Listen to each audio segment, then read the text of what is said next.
What's going on? You listen to King Cam and Junbei's podcast, and Junbei means message. Today's message is, what is God? All right, check it out.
Before last, we talked about what is my purpose? Why am I here?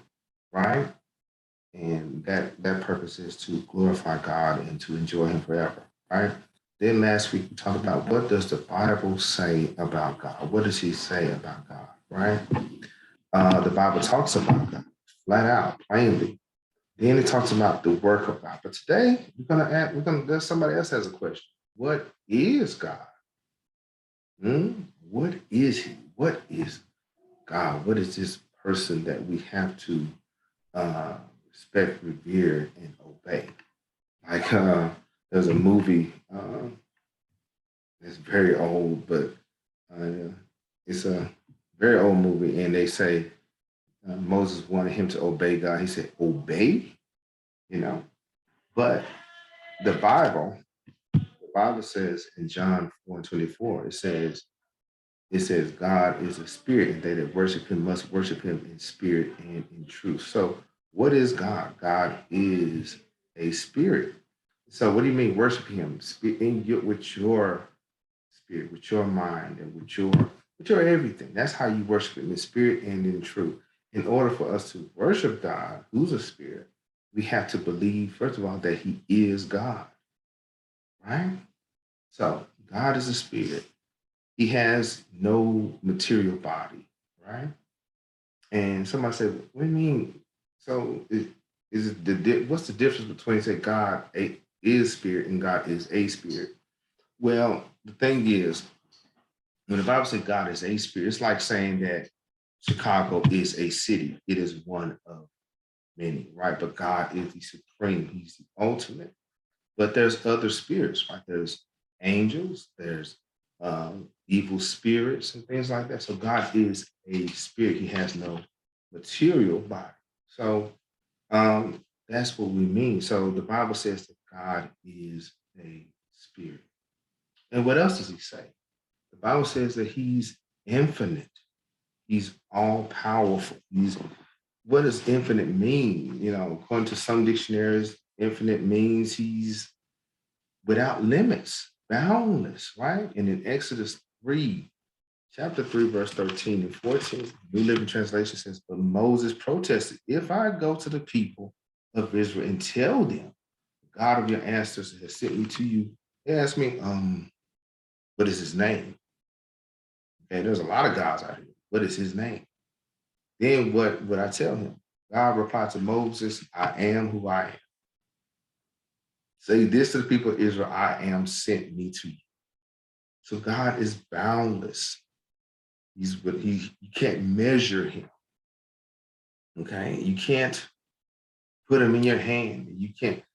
But the thing is, some people kind of scratch their head like, I don't understand. It's very confusing, Um, why does the idea of an infinite God, a God that is a spirit, confuses people, confuses mankind? Well, simply put, we're human. We are people.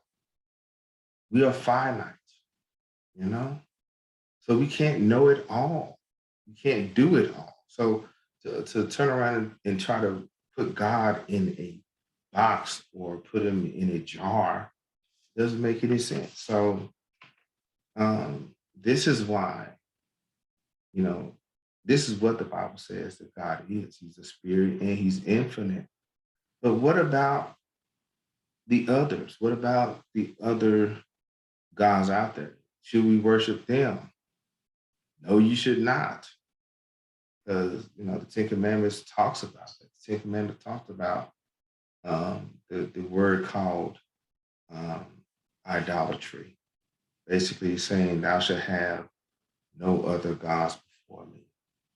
Right? Think about it when you're in a relationship or a friendship, or when somebody really takes care of you, right? Take care of your, everything, right? You can't take care of yourself. So, can't, so think about it as young people or as we grow up, think about it. This person took care of you, gave you everything, did everything, paid for everything, and then you turn around and say, no, first of all, I don't like you anymore. I'm going to respect somebody else.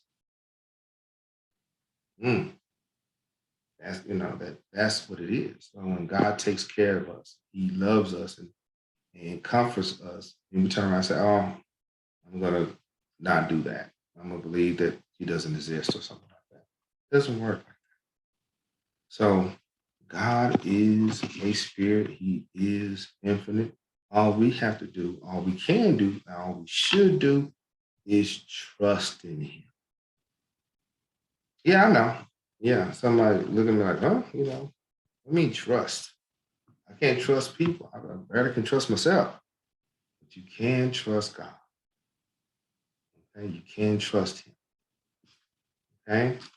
So, what is God? Number one, he's a spirit. Number two, he's infinite. And we're going to build on. We talked about our purpose, talked about what the Bible says about God. But now, what is he? What is God? He is a spirit, not just spirit, he is a spirit, one of many, but he is the great creator. He created all and if he didn't make it, it wasn't made. Okay. So, and then he's infinite.